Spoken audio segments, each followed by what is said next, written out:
My name's Jake, and I've always been the black sheep of my family. My parents didn't outright hate me, but they never believed in me either. My younger sister, Emma, she took it a step further. She loved making my life miserable. For years, she mocked me for chasing my dreams. I worked hard, starting my own business while she lived off my parents' money, flaunting designer brands and looking down on losers like me. But funny enough, when my business finally took off, suddenly she had no problem accepting expensive gifts from me. At first, I didn't mind. I had more than enough money, and I figured, hey, maybe this will make her respect me. Oh, how wrong I was. One evening, my family had a big gathering at our parents' house. Everyone was their cousins, aunts, uncles. Emma showed up wearing a $2,000 coat I had bought her last Christmas, along with a purse I knew she couldn't afford on her own. And yet, the moment she saw me, her face twisted into a smirk. Well, she said, loud enough for the whole room to hear. If it isn't our successful businessman, oh wait, no, you're just a pathetic failure, right? She laughed, and to my disgust, half the room laughed with her. I clenched my fists under the table. Nice coat, I said, my voice calm. Where'd you get it? She flicked her hair. Oh, this?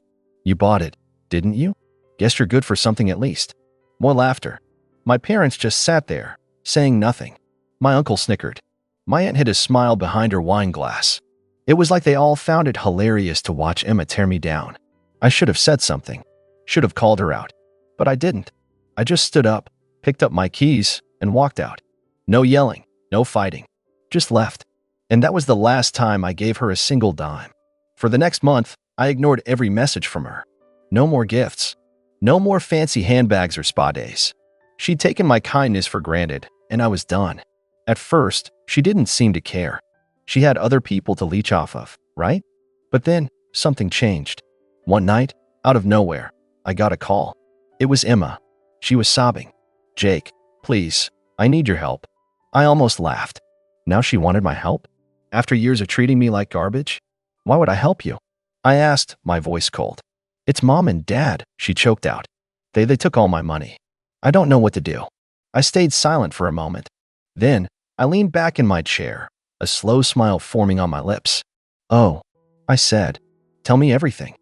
Emma sobbed into the phone, her words barely coherent between gasps. They took everything, Jake. I don't have a single cent. My bank account is empty. My credit cards are maxed out. I don't even know how I'm going to pay rent this month. I leaned back, letting her words sink in. Huh, I said, as if I were genuinely surprised. And here I thought you didn't need my help. She sniffled loudly. Jake, please, I was wrong, okay? I shouldn't have said those things. I shouldn't have laughed at you. But I need you right now. You're the only person who can help me. I resisted the urge to laugh. The only person who can help her? The same person she called a pathetic failure in front of our entire family? The same brother she spent years belittling? Oh, the irony was delicious. What happened exactly? I asked, keeping my tone neutral. How did they take all your money? Emma let out a shaky breath. Dad told me he'd help manage my finances, right? Since I'm irresponsible or whatever.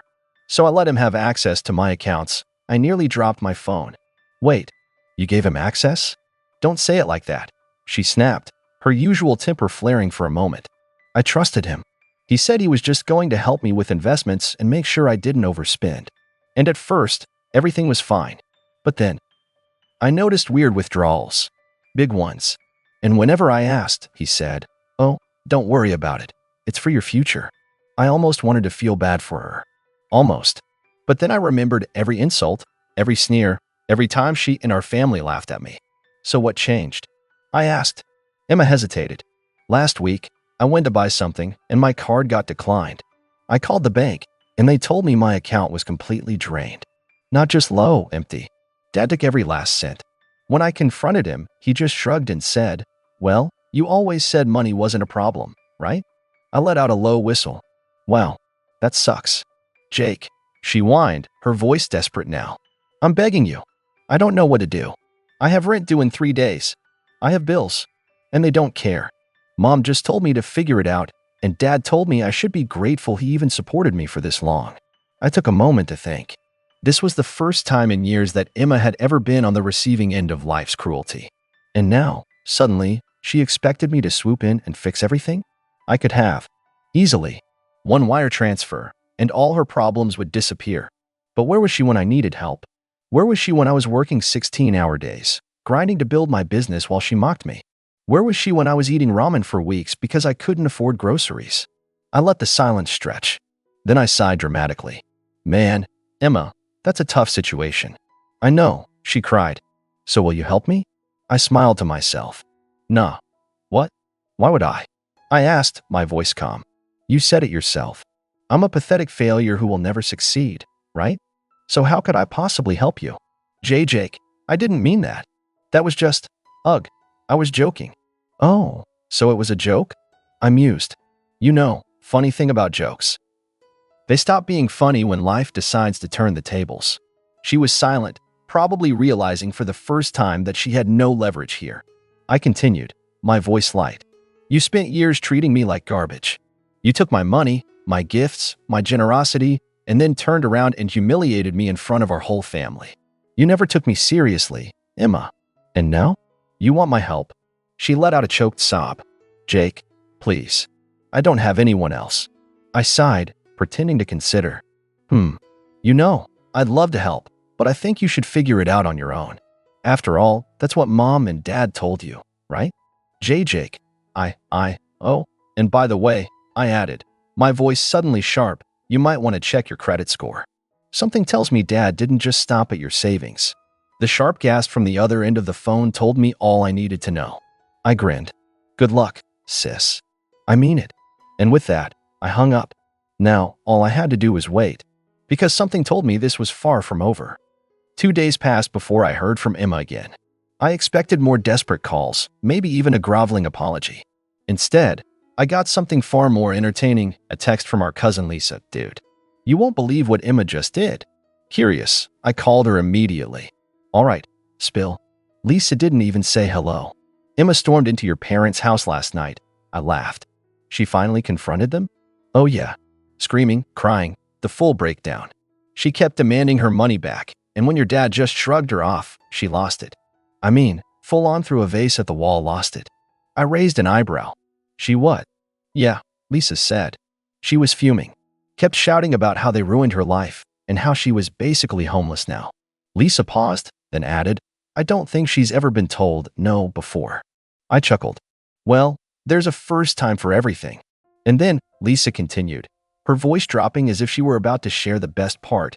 Your dad just sat there and laughed at her. I blinked. Wait, laughed? Oh, hard, too. Like, full-on mocking laughter. He was like, oh, per baby, welcome to the real world. And Mom just sat there nodding like she agreed with him. Damn, even I wasn't expecting that. I could practically see it, Emma standing there, eyes red, hair disheveled, wearing one of her expensive designer outfits that she didn't even pay for, realizing for the first time that she was completely alone. No trust fund, no family support, no backup plan. Just her and the cold, hard reality of the world she spent years looking down on. And the best part? Lisa continued. She stormed out and tried to call, like, everyone she knew for money. But, turns out when you spend years treating people like dirt, no one actually wants to help you. I smirked. Shocking. Lisa laughed. Oh, and get this. Her landlord is already threatening eviction. She's 2 months behind on rent, and I don't think she even realized because Dad was paying it before he, robbed her blind. I let out a low whistle. Yikes. So what's she gonna do? Lisa hesitated. Well, I was gonna ask you that. Because she's been telling everyone she's working things out with you. I barked out a laugh. Oh, really? That's interesting, considering I haven't answered a single one of her calls. Lisa sighed. That's what I thought. But I just wanted to warn you, she's desperate now, Jake. She might do something crazy. Crazy? That was an understatement. Emma had never not gotten what she wanted. And now that she was cornered, she was dangerous. And as if on cue, my phone buzzed. Emma. I let it ring. Then another text popped up. Emma, Jake, I'm outside your place. Please let me in. We need to talk. I stared at my phone for a moment, then stood up and walked to my window. And there she was, standing on my doorstep. Designer handbag clutched in her trembling hands. Makeup smeared. Eyes red from crying. She looked wrecked. I took my time opening the door. When I did, I leaned against the frame, arms crossed. Didn't expect to see you here." Emma looked up at me, her face a mess of desperation and anger. "Jake, please. I have nowhere else to go." I tilted my head. "That's funny. A month ago, you were laughing in my face, telling me I'd never succeed. And now you're begging me for help?" She swallowed hard. Look, I was wrong, okay? I get it now. You were right. I was a terrible sister. But please." I have nothing left. I let the silence stretch. Let her squirm. Let her feel the weight of every insult, every mockery, every time she treated me like I was beneath her. Finally, I smiled. "Oh, I'll help you." Her eyes lit up. "You will?" I nodded slowly. "Of course, but on one condition." She wiped her eyes. "Anything. I'll do anything." I stepped forward, lowering my voice. "I want you to get down on your knees." Her breath hitched. "And apologize for everything." Emma's face twisted in shock. You're joking, right?" I raised an eyebrow. "Do I look like I'm joking?" Her jaw clenched. "Jake, come on," I shrugged. "Fine. No apology? No help." I moved to close the door. "Wait." I stopped. Emma stood there, frozen, her pride warring with her desperation. Then, slowly, she sank to her knees. She looked up at me, eyes burning with humiliation. "I'm sorry," she whispered. I cupped a hand around my ear. "What was that?" "Didn't quite hear you." Emma's fists clenched. She took a deep, shuddering breath. "I'm sorry, Jake," she said, louder this time. "For everything. For laughing at you. For treating you like a joke. She swallowed hard, taking you for granted." I watched her for a long moment. Then I smiled. "Good. And then?" I stepped back and shut the door in her face. Because some lessons? They have to be learned the hard way. And Emma? She was just getting started. I stood there for a moment, listening to Emma's frantic knocking. She was losing it. "Jake, open the door. You said you'd help me," she cried. "You can't just leave me out here." I sighed, rubbing my temples. A month ago, she had mocked me in front of everyone, calling me a failure while draped in expensive clothes I had bought her. Now she was outside my door, begging. Something wasn't adding up. My parents had never treated Emma this way before. She was their golden child, their perfect daughter.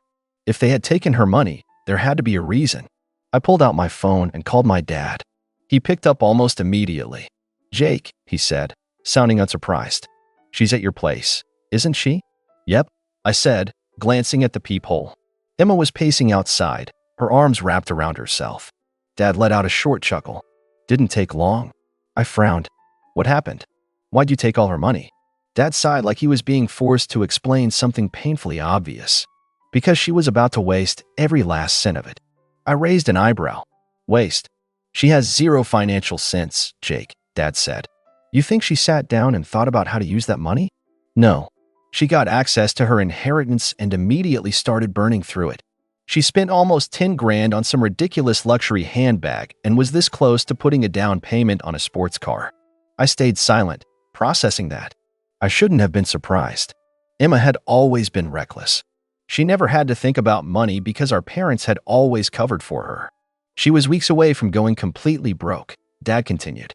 "She doesn't have a job, she doesn't have savings, and she doesn't listen. So yeah, we stepped in." I exhaled slowly. "So you took it all?" Dad snorted. "Would you rather we let her waste it all and come crying to you when she's got nothing left?" He had a point. Emma wasn't responsible. If she had blown through her inheritance, she would have never admitted it was her fault. She would have blamed everyone but herself. She needed a wake-up call, Dad said. Grandma left that money for her future, not for handbags and sports cars. So we put it somewhere safe. I hesitated. "Where?" Dad chuckled. "That's not important." That was the part that didn't sit right with me. But at the same time, I couldn't argue with why they did it. Emma had never been held accountable for anything in her life. Now, for the first time, she had to face the consequences of her own actions. Outside, the knocking had stopped. I checked the peephole again. Emma was leaning against the wall, her face buried in her hands. A month ago, she laughed in my face when I needed help. Now she needed me. I took a deep breath. I wasn't going to bail her out. I stepped away from the door, debating whether I should even open it. Emma was still outside, but she had stopped knocking.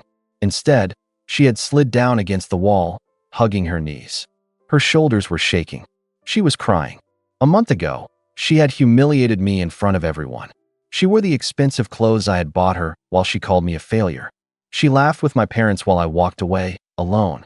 And now, here she was, broke, desperate, and suddenly realizing she had no one else to turn to. I could let her sit there, let her stew in it. But I knew Emma. She wasn't just here to apologize. She needed something. And knowing her, she was willing to say anything to get it. I finally unlocked the door and opened it just a crack. Emma's head shot up. Her eyes were red, her makeup smudged. "Jake," she breathed, scrambling to her feet. I leaned against the doorframe, arms crossed. "So," I said, "you finally hit rock bottom?" Her lip trembled. "Please," she whispered. "I just need what?" "Money," I scoffed. "You already had a fortune, Emma, and you wasted it." She shook her head frantically. "No, I didn't waste it. I barely got to spend any before they stole it." I raised an eyebrow. "Oh, and what exactly did you buy before they took it?" Her face twitched. She opened her mouth, then closed it. "That's what I thought," I said. 10 grand on a handbag, Emma? A sports car? You didn't even try to be responsible." Her expression twisted in frustration. "It's my money, Jake. Grandma left it to me. And what do you think Grandma would have said if she saw you blowing through it in a month?" Emma flinched. That shut her up. I sighed. "Look, I talked to Dad. I know why they took it. And honestly," I shrugged, "I don't blame them." Her face contorted with rage. "Are you serious?